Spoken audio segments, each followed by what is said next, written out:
الحمد للہ والصلاة والسلام علی رسول اللہ وعلی آلہ واصحابہ اجمعین اما بعد۔ فرماتے ہیں امام ابن ابی العز الحنفی رحمہ اللہ: ثم دعا فی اربع الاعوام بالامر جہرۃ الی الاسلام۔ پھر چوتھے سال یعنی نبوت کے چوتھے سال آپ صلی اللہ علیہ وسلم نے اسلام کی طرف جہری طور پر بلانا شروع کر دیا۔ فرماتے ہیں شیخ عبد الرزاق البدر حفظہ اللہ کہ اس شعر میں امام ابن ابی العز الحنفی رحمہ اللہ اس بات کی طرف اشارہ کر رہے ہیں کہ رسول اللہ صلی اللہ علیہ وسلم نے نبوت کے ابتدائی 3 سال سری طور پر لوگوں کو اسلام کی دعوت دی۔ نبوت کے چوتھے سال آپ صلی اللہ علیہ وسلم کو اللہ کا حکم ہوا: فاصدع بما تؤمر واعرض عن المشرکین، کہ اے نبی صلی اللہ علیہ وسلم، جس بات کا آپ کو حکم دیا گیا ہے اسے آپ کھل کر لوگوں کے سامنے بیان کیجئے اور مشرکین کی پرواہ نہ کیجئے۔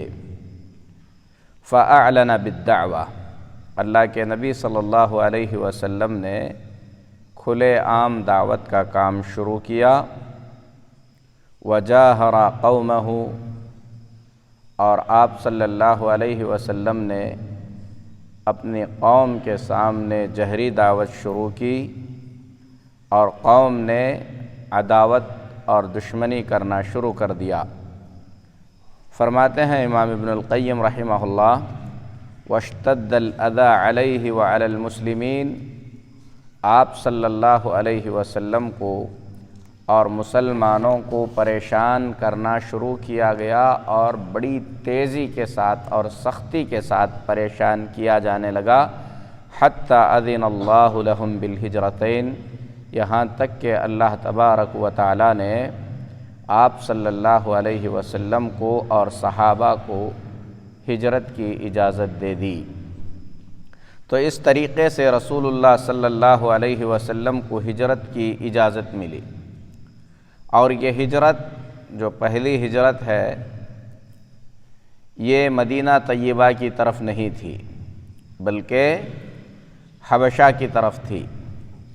اور اس ہجرت کا تذکرہ کرتے ہوئے امام ابن ابی العز الحنفی رحمہ اللہ فرماتے ہیں: وَرَابِعٌ مِّنَ النِّسَاءِ وَاثْنَا عَشَرَ مِنَ الرِّجَالِ الصَّحْبِ كُلٌّ قَدْ هَجَرَ۔ وَرَابِعٌ مِّنَ النِّسَاءِ، اور 4 عورتیں۔ یہاں پر امام ابن ابی العز الحنفی رحمہ اللہ کے اشعار کو رابع من النساء ان الفاظ سے بیان کیا گیا ہے، اور فرماتے ہیں شاید وہ 4 من النساء ہے، یعنی 4 عورتیں۔ واثنا عشر من الرجال، اور مردوں میں سے 12 مرد، ان تمام نے ہجرت کی۔ یہ سیرت کی کتابوں میں ہمیں حبشہ کی پہلی ہجرت کے نام سے ملتا ہے۔ حبشہ کی طرف 2 ہجرتیں ہوئیں۔ پہلی ہجرت میں 4 عورتیں تھیں اور 12 مرد تھے، اور حبشہ وہاں پر جانے کے لیے خشکی کا راستہ نہیں ہے۔ مکہ سے جانے کے لیے جدہ جا کر وہاں سے کشتی میں بیٹھ کر سمندر کے راستے سے سفر کرنا پڑتا ہے۔ تو 4 عورتوں نے اور 12 مردوں نے ہجرت کی۔ ہجرت اسلام کے عظیم کاموں میں سے ایک کام ہے، اور ہجرت کا مطلب ہے صرف اپنے دین کی حفاظت کے لیے، اپنا دین بچانے کے لیے پوری اپنی بستی کو، اپنی دنیا کی مصلحتوں کو قربان کر کے اس جگہ سے نکل جانا۔ جیسے مکہ مکرمہ میں اسلام قبول کرنا، نبی صلی اللہ علیہ وسلم کی صحبت اختیار کرنا، آپ کی باتیں سننا، اسلام پر عمل کرنا ایک بہت بڑے جرم کی طرح دیکھا جانے لگا۔ مسلمانوں کو صرف اس لیے پریشان کیا جاتا تھا کہ وہ مسلمان ہوئے ہیں، پکڑ کے مارتے تھے، پیٹتے تھے، انگاروں پر لٹا دیتے تھے، گلے میں رسی ڈال کر بچوں کے ہاتھ میں دے دیتے تھے، اور اللہ کے سوا کوئی بچانے والا نہیں تھا۔ تو اپنی توحید بیان کرنا، اپنا عقیدہ بیان کرنا، نماز پڑھنا، اسلام کے احکامات پر عمل کرنا اس بستی میں بہت ہی زیادہ ناممکن ہو گیا تھا۔ اگر کوئی ایسا کرتے ہوئے ملتا، نماز پڑھتے ہوئے ملتا، تو مکہ والے پکڑ کر خوب مارتے تھے، یا تو اسلام چھوڑو، یا تو جان دے دو، یا تو یہاں سے بھاگ کر چلے جاؤ۔ تو اپنے اسلام کو بچاتے ہوئے اپنا سب کچھ اس بستی میں چھوڑ کر چلے جانے کا نام تھا ہجرت۔ تو ہجرت بہت بڑا کام ہے، اس کے لیے بڑی قربانیاں دینی پڑتی ہیں۔ سب سے پہلے اپنی بستی چھوڑنی پڑتی ہے، اپنا کمایا ہوا مال چھوڑنا پڑتا ہے، اپنے رشتہ داروں کو چھوڑنا پڑتا ہے، اپنا اچھا برا سب کچھ چھوڑ کر کسی طریقے سے اپنی جان بچا کر جانے میں اگر کامیاب ہو گئے تو ٹھیک، اگر جان بچا کر جانے میں کامیاب نہیں ہوئے تو جان بھی جا سکتی ہے۔ اور یہ سب کچھ مال کمانے کے لیے نہیں، کوئی جرم کر کے، چوری کر کے اپنی جان بچانے کے لیے نہیں، صرف دین بچانے کے لیے جاتے تھے۔ اس کا نام ہے ہجرت۔ اور ہجرت بہت بڑی نیکی ہے، اتنی بڑی نیکی ہے، اللہ کے نبی صلی اللہ علیہ وسلم فرماتے ہیں کہ ہجرت کرنے والے کے ہجرت سے پہلے کے سارے گناہ معاف کر دیے جاتے ہیں۔ اور اللہ تبارک و تعالی نے ہجرت کی جو جزا، ہجرت کا جو بدلہ رکھا ہے وہ جنت ہے، بہت بڑی نیکی ہے۔ تو 12 مرد اور 4 عورتوں نے سب سے پہلے ہجرت کی اسلام میں، مکہ چھوڑ کر حبشہ چلے گئے۔ اللہ کے نبی جناب محمد الرسول اللہ صلی اللہ علیہ وسلم نے ان کو مشورہ دیا کہ ہمیں یہ بات پہنچی ہے کہ حبشہ میں ایک رحم دل بادشاہ رہتا ہے، اس کے ہاں کسی پر ظلم نہیں ہوتا ہے، اگر تم لوگ کسی طریقے سے اپنی جان بچاتے ہوئے وہاں پر جا سکتے ہو تو جا سکتے ہو، جانے کی اجازت ہے۔ ایسا اللہ کے نبی صلی اللہ علیہ وسلم نے ان کو اجازت دی، تو وہ لوگ حبشہ چلے گئے۔ حبشہ جانے کے بعد یہ نبوت کے 5ویں سال کا واقعہ ہے، یعنی 3 سال تک خفیہ دعوت تھی، مسلمان چھپ چھپ کر رہتے تھے، مشرکین کو پتہ تھا، لیکن ان کو اس کی زیادہ فکر نہیں تھی۔ لیکن جب اللہ تعالیٰ نے کھلے عام دعوت کا حکم دیا، اللہ کے نبی صلی اللہ علیہ وسلم نے علی الاعلان تبلیغ کرنا شروع کیا، کچھ لوگ مسلمان ہونے لگے تو مشرکین کو پریشانی بڑھ گئی، ڈر لگا انہیں کہ کہیں پورا مکہ مسلمان نہ ہو جائے، اسی لیے انہوں نے مسلمانوں کو پریشان کرنا شروع کیا۔ 5ویں سال یعنی نبوت کے 5ویں سال کھلی تبلیغ کے دوسرے سال اللہ کے نبی صلی اللہ علیہ وسلم نے ہجرت کا حکم دیا، تو 12 مرد اور 4 عورتوں نے ہجرت کی حبشہ کے ملک کی طرف۔ پھر فرماتے ہیں امام ابن ابی العز الحنفی رحمہ اللہ، الی بلاد الحبش فی خامس عام، ہجرت کہاں کی انہوں نے؟ حبشہ کے شہر کی طرف۔ اور یہ کب ہوا؟ فی خامس عام، نبوت کے 5ویں سال۔ وفیہ عادوا، اور اسی سال وہ لوگ اپنی ہجرت کی جگہ سے واپس بھی آ گئے۔ ثم عادوا، واپس آنے کے بعد دوبارہ پھر ہجرت کر کے گئے۔ لا ملام، اور ایسا انہوں نے جو کیا اس میں ان کو ملامت نہیں کیا جائے گا کہ وہ کیوں آئے کیوں گئے۔ کیوں آئے تھے؟ کیونکہ جب یہ لوگ ہجرت کر کے حبشہ چلے گئے تو حبشہ میں ایک خبر پھیلائی گئی۔ خبر یہ پھیلائی گئی کہ مکہ کے لوگ سب اسلام قبول کر چکے ہیں، مکہ کے حالات بڑے اچھے ہو چکے ہیں۔ جب حبشہ میں رہنے والے مسلمانوں نے جو ہجرت کر کے گئے تھے یہ سنا کہ مکہ کے حالات اچھے ہو گئے ہیں، اب اسلام کے ساتھ وہاں پر زندگی گزارنے میں کوئی پریشانی نہیں ہے، تو ان لوگوں نے سوچا کہ چلو ہم اپنے بستی واپس جاتے ہیں، تو واپس آ گئے۔ لیکن جب آئے تو دیکھا کہ حالات جیسے پہلے تھے اس سے بھی زیادہ سخت ہو گئے ہیں۔ حقیقت میں ہوا کچھ اس طریقے سے تھا کہ اللہ کے نبی صلی اللہ علیہ وسلم حبشہ کی طرف ہجرت نہیں کیے تھے، صحابہ ہجرت کر کے گئے تھے، لیکن اللہ کے نبی صلی اللہ علیہ وسلم اپنے دعوت کے کام میں برابر لگے ہوئے تھے۔ ایک دن اللہ کے نبی صلی اللہ علیہ وسلم نے سورہ سجدہ پڑھی۔ سجدہ پڑھنے کے بعد اللہ کے نبی صلی اللہ علیہ وسلم سجدے میں گر گئے۔ قرآن مکہ کے لوگ سمجھتے تھے، مشرک تھے لیکن عربی زبان جانتے تھے، وہ ان کی زبان تھی عربی زبان۔ جب اللہ کے نبی صلی اللہ علیہ وسلم نے قرآن کی تلاوت کی، نبی صلی اللہ علیہ وسلم کی زبان مبارک سے انہوں نے قرآن سنا، تو مکہ کے لوگ قرآن کی تاثیر سے اپنے آپ پر کنٹرول نہیں رکھ سکے۔ جیسے ہی اللہ کے نبی صلی اللہ علیہ وسلم نے سجدہ کیا، قرآن کی تاثیر کی وجہ سے مکہ والے بھی سجدے میں گر گئے۔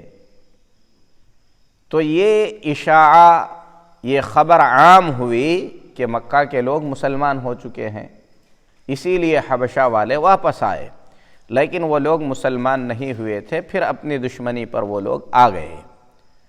جب اللہ کے نبی صلی اللہ علیہ وسلم کو اس کی اطلاع ملی، آپ نے دوبارہ ہجرت کا حکم دیا، صحابہ نے طے کیا کہ ہم کو دوبارہ ہجرت کرنا چاہیے، پھر ہجرت کر کے گئے۔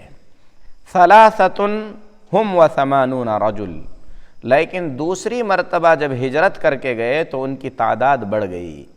اس وقت وہ 83 مرد تھے، 83 80 پر 3 83 مرد، معہم جماعت حتی کمل، ان کے ساتھ عورتوں کی بھی جماعت تھی جو اس طریقے سے تھی، ہن 10 و8 ثم قد اسلم فی السادس حمزۃ الاسد، اور وہ 18 عورتیں تھیں۔ دوسری مرتبہ جب ہجرت ہوئی 18 عورتیں، 83 مرد، یہ سب کے سب ہجرت کر کے گئے۔ اور سن 8 ہجری میں اللہ کے نبی صلی اللہ علیہ وسلم کے چچا حضرت حمزہ رضی اللہ تعالی عنہ نے اسلام قبول کیا۔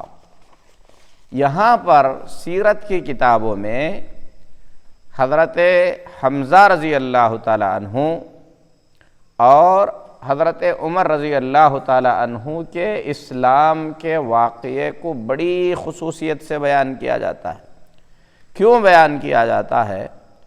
کیونکہ حضرت حمزہ رضی اللہ تعالی عنہ کے اسلام قبول کر لینے سے مسلمانوں کو ایک بڑی طاقت مل گئی۔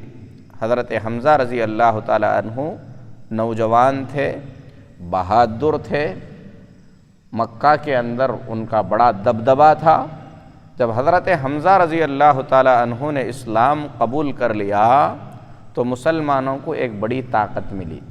انشاءاللہ حضرت حمزہ رضی اللہ تعالی عنہ کے اسلام اور حضرت عمر رضی اللہ تعالی عنہ کے اسلام کے واقعے کو ہم آگے بیان کریں گے اگلے درس میں، لیکن اس سے پہلے یہ جاننا چاہیے کہ جب اتنے لوگوں نے حبشہ کی طرف ہجرت کی تو مکہ کے مشرکین کو ڈر ستانے لگا۔ جب مسلمان آہستہ آہستہ زیادہ ہونے لگے، حبشہ کی طرف مسلمان ہجرت کر کے گئے، 80 سے زیادہ مرد ہیں، عورتوں کی بھی تعداد زیادہ ہے، تو اس وقت مکہ کے لوگوں نے سوچا کہ اگر ان کو ایسے ہی چھوڑ دیا جائے تو آہستہ آہستہ ان کی طاقت بڑھ سکتی ہے۔ اسی لیے انہوں نے ایک منصوبہ بنایا، ایک پلاننگ کی۔ پلاننگ کے تحت انہوں نے 2 اپنے آدمیوں کو، ان میں سے حضرت عمرو بن عاص رضی اللہ تعالی عنہ ابھی اس وقت تک مسلمان نہیں ہوئے تھے، عبداللہ بن ابی ربیعہ، اور ایک چھوٹی سی جماعت کو تیار کیا۔ تیار کر کے حبشہ کے بادشاہ کے لیے کچھ قیمتی تحفے جمع کیے، اور حبشہ کے بادشاہ کو جو چیز عرب کی پسند آتی تھی اس میں سے وہاں کے چمڑے ہوتے تھے، چمڑوں کو لوگ صاف کر کے دباغت دے کے قیمتی چیز سمجھی جاتی تھی، بہت سارے چمڑے جمع کیے اور اپنے کچھ لوگوں کو حبشہ کے بادشاہ کے پاس یہ پیغام دے کر بھیجا کہ جا کر حبشہ کے بادشاہ کو وہاں پر ہجرت کر کے جو مسلمان گئے ہیں ان کے خلاف بھڑکائیں۔ جا کر ان لوگوں نے حبشہ کے بادشاہ کو سب سے پہلے تحفے تحائف دیے، حبشہ کے بادشاہ کی تعریف کی، پھر اس کے بعد جا کر ان کے پاس کہنے لگے کہ دیکھو ہماری بستی سے کچھ لوگ ہمارے باپ دادا کے دین کو چھوڑ کر ایک نئی من گھڑت کہانیاں گھڑ کے دین بنا لے کر آپ کے بستی میں آ کر بسے ہوئے ہیں، اور بڑے تعجب کی بات یہ ہے کہ انہوں نے ہمارا دین چھوڑا تو چھوڑا، آپ کے دین میں بھی نہیں آئے ہیں، ایک نیا دین لے کر آئے ہیں، اور یہ لوگ ہمارے بڑوں کو برا بھلا کہتے ہیں، آپ ان کو ہمارے حوالے کر دو، ہم ان کو اپنے ساتھ لے جائیں گے۔ لیکن حبشہ کے بادشاہ کے بارے میں اس سے پہلے ہم نے سنا، اللہ کے نبی صلی اللہ علیہ وسلم نے ایک بات بتائی تھی۔ کیا بات بتائی تھی؟ کہ وہاں پر ایک رحم دل بادشاہ ہے جس کے پاس کسی کو ظلم نہیں پہنچایا جا سکتا۔